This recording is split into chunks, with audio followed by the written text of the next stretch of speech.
Welcome. Today we will read Lesson 147 in the workbook and from the text, Chapter 14, Section 2, The Happy Learner.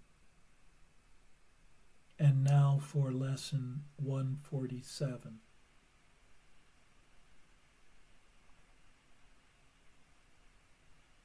My mind holds only what I think with God.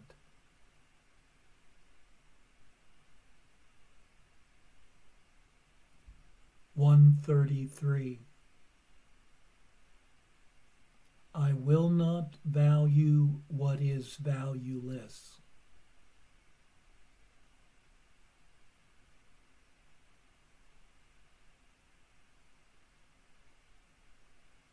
(134) Let me perceive forgiveness as it is.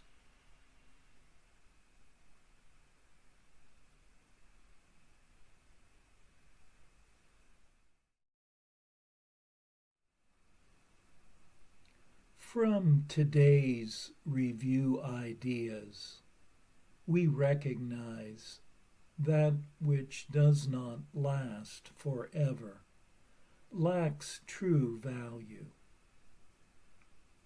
What has no lasting value, what fades and dies, could never be real, for reality does not come and go.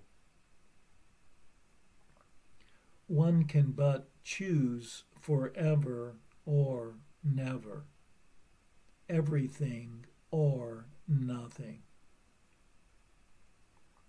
And that which is gained at another's expense also must be without value. For what has true value gives value to all. There is no loss or lack involved. Forgiveness is not, as the world perceives it, as but a gift unjustified and undeserved, but as Spirit perceives it, as a release of illusions and a means of awakening to the truth. By seeing past what is not there, it clears a path to truth, which has been concealed by imagined guilt.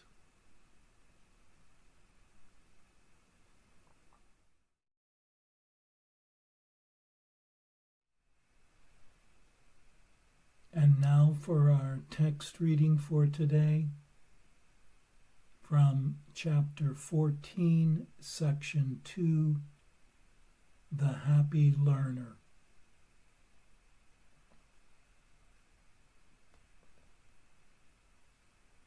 The Holy Spirit needs a happy learner, in whom his mission can be happily accomplished. You who are steadfastly devoted to misery must first recognize that you are miserable and not happy. The Holy Spirit cannot teach without this contrast, for you believe that misery is happiness. This has so confused you that you have undertaken to learn to do what you can never do, believing that unless you learn it, you will not be happy. You do realize that the foundation on which this most peculiar learning goal depends means absolutely nothing. Yet it may still make sense to you. Have faith in nothing, and you will find the treasure that you seek. Yet you will add another burden to your already burdened mind. You will believe that nothing is of value and will value it. A little piece of glass, a speck of dust, a body or a war are one to you. For if you value one thing made of nothing, you have believed that nothing can be precious, and that you can learn how to make the untrue true.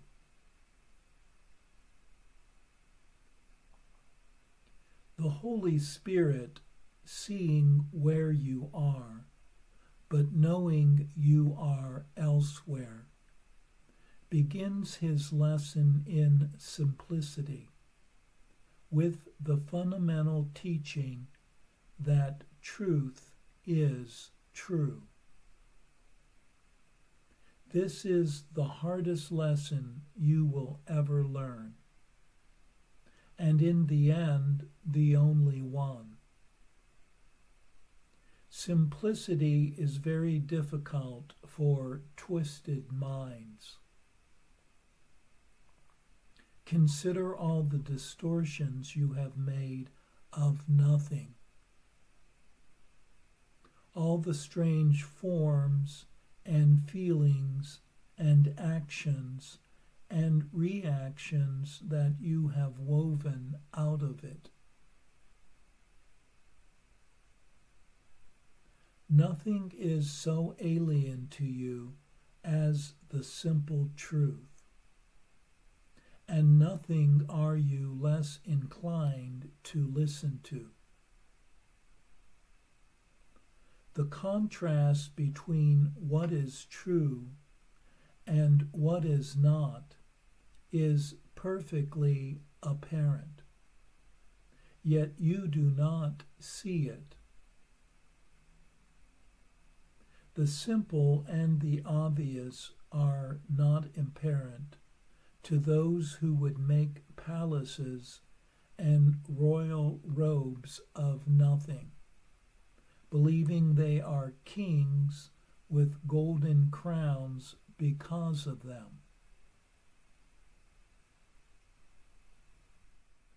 All this the Holy Spirit sees and teaches simply that all this is not true. To those unhappy learners who would teach themselves nothing and delude themselves into believing that it is not nothing, the Holy Spirit says with steadfast quietness, the truth is true. Nothing else matters. Nothing else is real, and everything beside it is not there. Let me make the one distinction for you that you cannot make, but need to learn. Your faith in nothing is deceiving you. Offer your faith to me, and I will place it gently in the holy place where it belongs. You will find no deception there, but only the simple truth, and you will love it because you will understand it. Like you, the Holy Spirit did not make truth. Like God, he knows it to be true. He brings the light of truth into the darkness and lets it shine on you. And as it shines, your brothers see it, and realizing that this light is not what you have made, they see in you more than you see. They will be happy learners of the lesson this light brings to them, because it teaches them release from nothing and from all the works of nothing. The heavy chains that seem to bind them to despair, they do not see as nothing until you bring the light to them. And then they see the chains have disappeared, and so they must have been nothing. And you will see it with them. Because you taught them gladness and release, they will become your teachers in release and gladness. When you teach anyone that truth is true, you learn it with him. And so you learn that what seemed hardest was the easiest. Learn to be a happy learner. You will never learn how to make nothing everything. Yet see that this has been your goal, and recognize how foolish it has been. Be glad it is undone, for when you look at it in simple honesty, it is undone.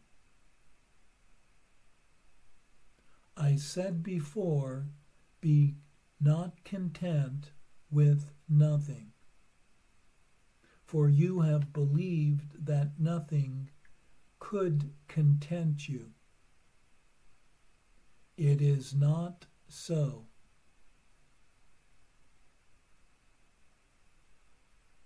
If you would be a happy learner, you must give everything you have learned to the Holy Spirit,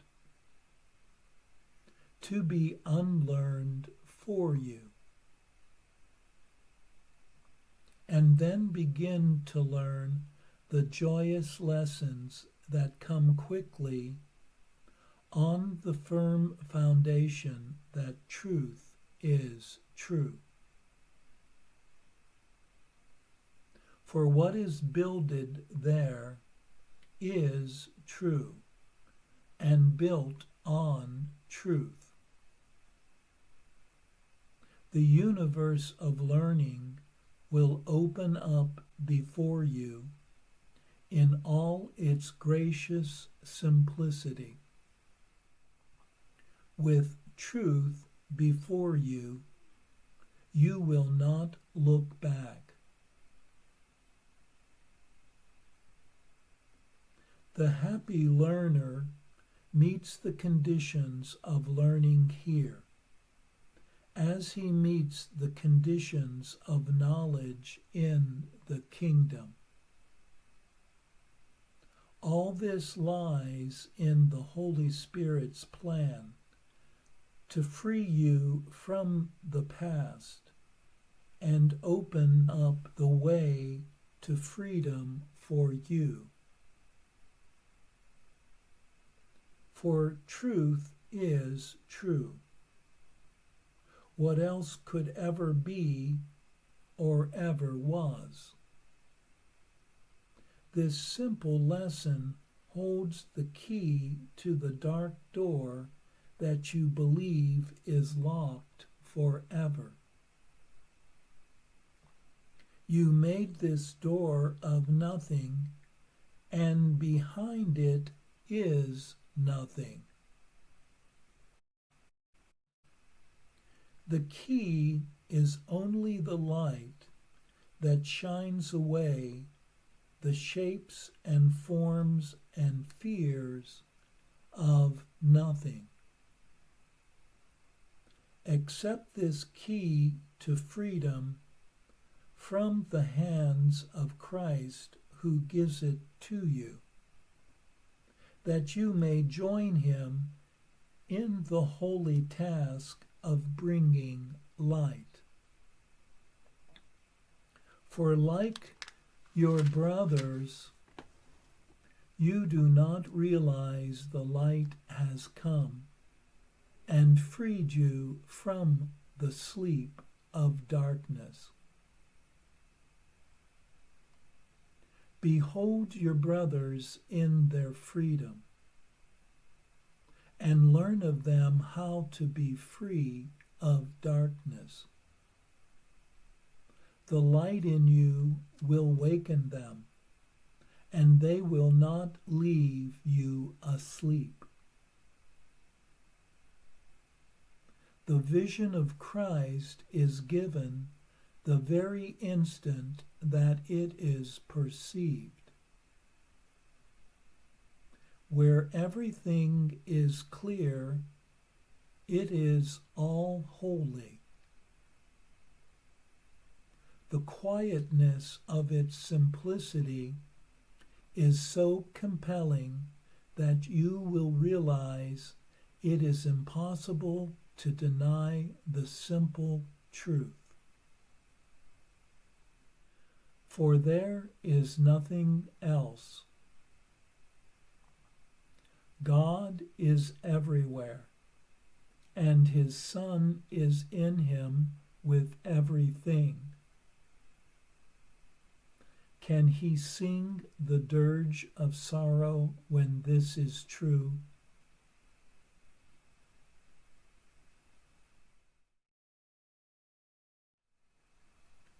When one finds value in illusions, one is giving worth to something without worth. For, as we are told in this section, only truth is true. Dreams but give existence to something that does not exist. The escape from illusions one has made require the guidance of the Holy Spirit, who asks for one's willingness to be a happy learner of the truth, and being released and gladdened by the Spirit's teaching. One is released from ego goals, which offered one everything and gave nothing. One is asked to turn over everything one has learned to Spirit, to be reinterpreted in the light of truth, being freed from the illusions of the past.